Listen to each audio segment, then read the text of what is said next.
I hope you enjoyed your lunch and the opportunity to connect with colleagues. At this time, I would like to invite Minister Sajan to come to the podium to introduce our keynote speaker. Minister Sajan.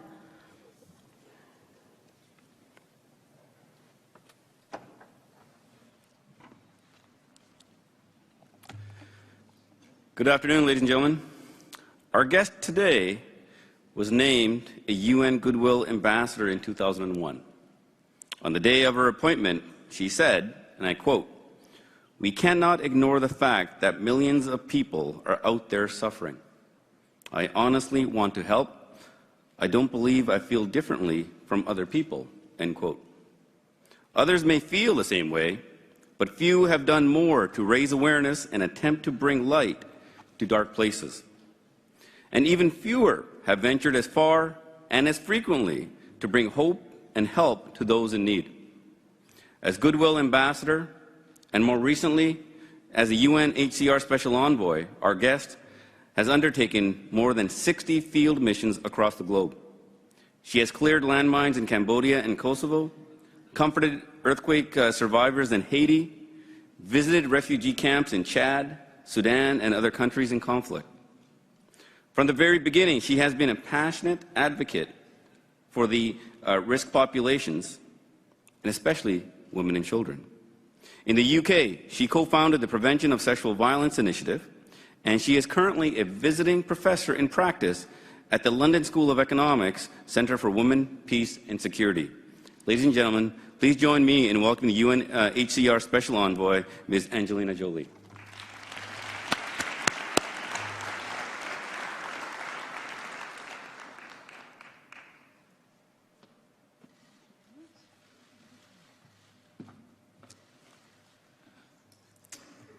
Thank you. Your Excellencies, ministers, ladies and gentlemen, it is an honor to be here. I would like to acknowledge the ancestral lands of the First Nations, the 110,000 men and women currently deployed on UN peacekeeping operations, and the families of all of those peacekeepers who have been killed in the line of duty. And I thank the Canadian government for hosting this event and for their leadership on women, peace, and security. We meet at a time when peace is in short supply, with armed conflict in Myanmar, Syria, Iraq, and Yemen, to name but a few of the worst examples, with over 65 million refugees and displaced people worldwide, and UN peacekeepers deployed on an unprecedented 15 operations.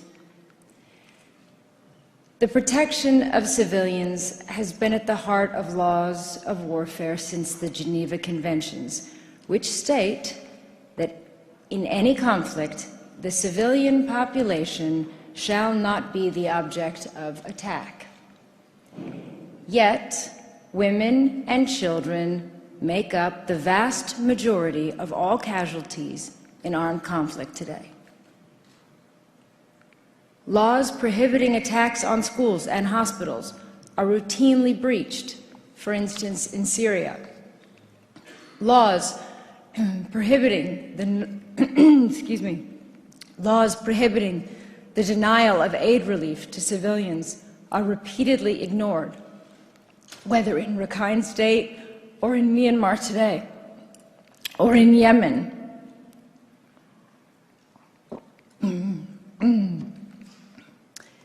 In Yemen, where millions of people are facing death from starvation. And despite being prohibited by law, sexual violence continues to be employed as a tactic of war in 19 countries. It includes mass rape, gang rape, sexual slavery, and rape as a form of torture, ethnic cleansing, and terrorism. It has been 68 years since the Geneva Convention Fourth Protocol, which said, "Women shall be especially protected against any attack on their honor, in particular against rape, enforced prostitution, or any form of indecent assault." It has been 21 years since the UN first promised to address sexual abuse by UN peacekeepers and to increase the number of women deployed in operations. Yet, the exploitation of defenseless civilians still takes place, and still, less than 4% of all peacekeepers are women. It has been 19 years since the Rome Statute of the International Criminal Court stating that mass atrocities, including rape and sexual slavery, would not go unpunished, and yet justice for survivors of rape is still the exception.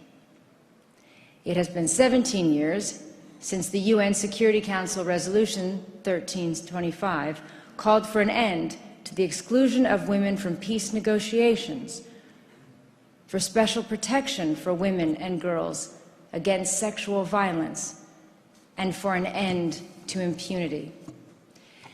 So we have to ask, how is it, after all these years, all these laws, and all these resolutions, and all the horrors endured, women still have to ask for this most basic of all entitlements: the right to a life free from violence? Sexual violence is everywhere. In the industry where I work, in businesses, in universities, in policies, politicians, military across the world. It affects men as well as women. However, it is recognized by the UN as one of the prime reasons why women remain in a subordinate position in relation to men in parts of the world, and as a critical obstacle to achieving women's equality and our full human rights. Ending gender-based violence is therefore a vital issue of social justice in all nations, and confronting its use in its most extreme form as a weapon of war is essential for future peace and security. I want to address 3 myths that I believe go to the heart of why these crimes still occur and what we have to overcome together. The first myth is that this behavior is sexual. All too often, these kinds of crimes against women are laughed off and depicted as a minor offense by someone who cannot control themselves, as an illness or some kind of exaggerated sexual need. A man who mistreats women is abusive. Only last week, a trial opened in the Democratic Republic of Congo for 46 alleged cases of rape of children by militia fighters who had been told that the blood of virgins would grant them supernatural protection. Some of the victims were 18 months old. According to the UN, almost every female Rohingya refugee in the camps in Bangladesh is either a survivor of sexual violence or a witness to multiple instances of sexual assault, rape, or gang rape. MSF said that half of the patients it has treated for rape are under 18 years old, and one was just 9 years old. This is rape and assault designed to torture, to terrorize, and to force people to flee. It has nothing to do with sex. It has everything to do with abuse of power. It is criminal behavior. The second myth is that even when conflict-related sexual violence is clearly understood as a crime, it is treated as a lesser crime an inevitable aspect of the breakdown of social order, not a central issue for peace negotiations or agreements, and not grave enough to mount prosecutions and imprison those responsible. But sexual violence is a weapon used to deliberate effect to achieve military or political objectives. It is cheaper than a bullet. It has long-lasting consequences that unfold with sickening predictability. And that is what makes it so cruelly effective.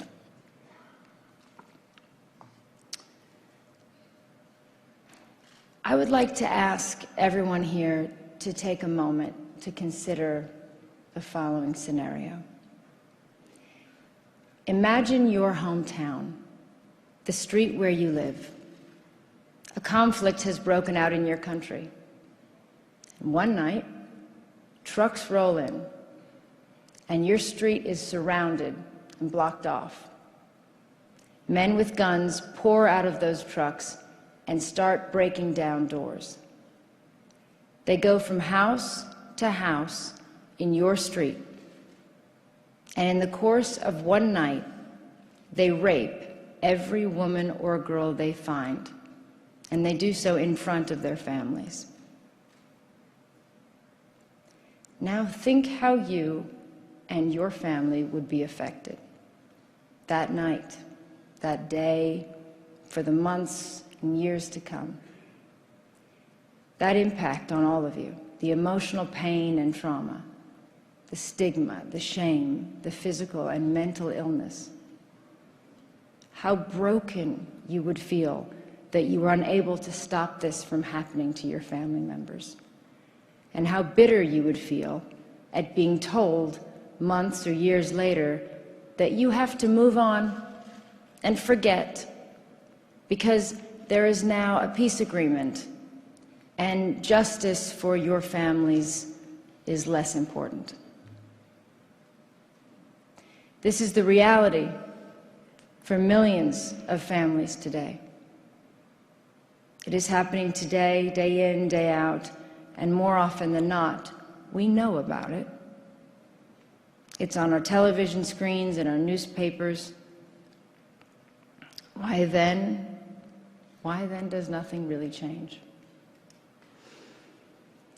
And this brings me to my third myth, which is that even if we accept that sexual violence has nothing to do with sex, and understand that it is a crime, that it is used as a weapon, with many people, they will still believe that it's just simply not possible. That's how it goes. How could we possibly prevent sexual violence in the extreme conditions of war? It is hard, yes, but it is not impossible. We have the laws, the institutions, the expertise in gathering evidence. We are able to identify perpetrators and those responsible. What is missing? The political will. This brings me to the role of the military. There is nothing worse than when someone in uniform is harming the very civilians they are sent to protect. Now, I'd like to believe that no one is angrier than you when one of your own betrays their uniform and your values in that way. In the last few years, I have seen a dramatic change in the willingness of military leaders to address the taboos around these issues and to take action. In Kenya earlier this year, I met peacekeepers from around the world receiving training, many of them for the first time, in how to identify and respond to sexual violence and to interact appropriately with survivors on UN peacekeeping missions.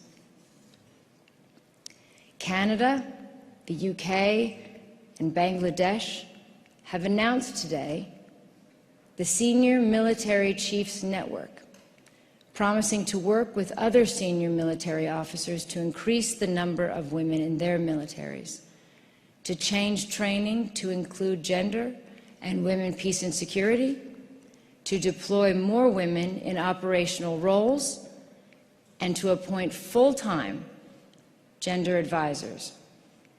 And many of the countries represented at this conference have also made new and very important pledges.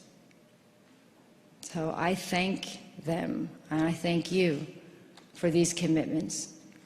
I hope they will be just the beginning.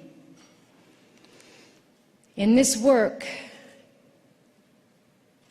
we will not only strengthen our societies and improve peacekeeping, but you will play your part in showing that no perpetrator is above the law and no survivor is beneath it.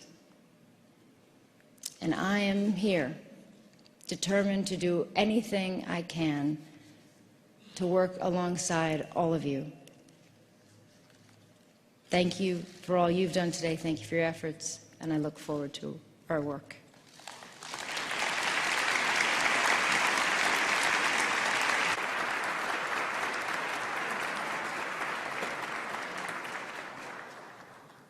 Merci beaucoup, Madame Jolie. Thank you very much, Ms. Jolie. Now, Christian Freeland, Minister of Foreign Affairs, is going to take the floor to thank our speaker. You have the floor, sir. Madam, you have the floor.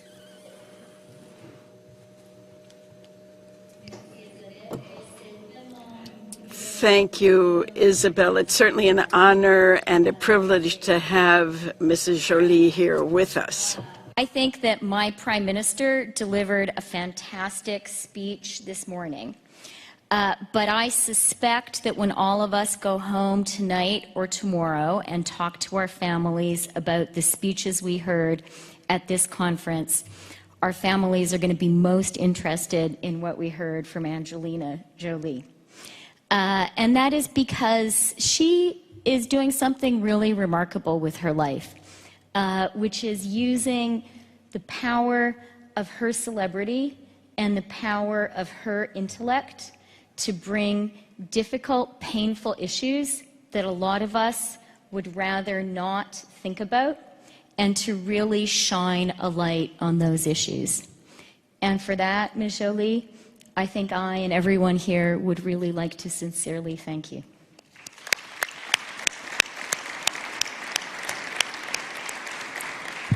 And speaking as a woman, I also want to thank you for your passionate and your courageous feminism. It is so important for all of us to hear someone say it is unacceptable for rape to be used as a weapon of war. To hear someone say that rape is not about sex, it is about violence. It is about imposing submission on women, and those are very, very important words. And finally, I want to thank you for what I think is perhaps the most important message that you've brought to us today and that you are bringing to the world, and that is, it's not enough for us to be horrified by these truly atrocious behaviors. It's really time to say, you know what? We can actually do something about it. And what we've heard from Angelina, what we heard a little bit earlier in the testimony of a former child soldier, these are really horrific things, and I think it's important for us to be moved and repelled and hurt by them. But it's even more important not to lose heart, and it's more important to say, you know what, it's time to move from rhetoric to action. And I really believe that one of the very important legacies of this event here today is going to be to actually make a change,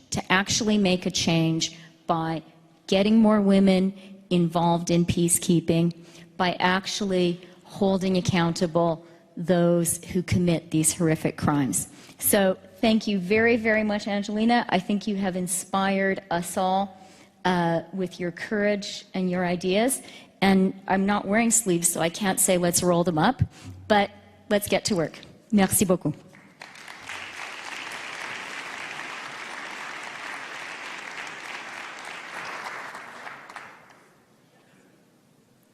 Ladies and gentlemen, please join me in thanking our keynote speaker, Ms. Angelina Jolie.